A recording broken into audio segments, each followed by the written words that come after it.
لسه. وتردها ليه؟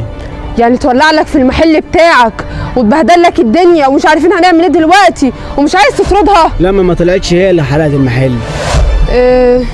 امال مين يعني اللي هيولع لك في المحل؟ هو في غيرك انت هي اللي شغالين فيه؟ لا مفيش غير انا وهي في المحل، بس في غير انا وهي بيجي ويجيب معاه بنزين ويولع في المحل ويجري.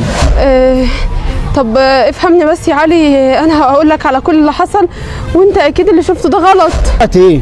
ما كل حاجه باينه في الكاميرا، هتكدبي الكاميرا كمان؟ عملت لك ايه ولا انا عملت لك ايه عشان تحرقي المكان اللي بناكل منه عيش؟ عملت لي كتير يا علي، انت اللي ماسكها كل حاجه، حتى الحصاله انا ماليش اي لازمه، انا بروح زي الضيفه كده وامشي، كمان يعني المفروض ده فلوسي وفلوسك هي اللي تتحكم فيها. ما انت قاعده في البيت معززه مكرمه وانا مخليك محتاجه حاجه؟ دي بتربي يتامى، بتجري على يتامى، انا بساعدها عشان ربنا يكرمنا في الرزق اللي بيجي لنا، تقومي تعملي فيها كده؟ انت سودا من جوه. اقول لك على حاجه، انا مش عايز اعيش معاكي تاني، انت طالق.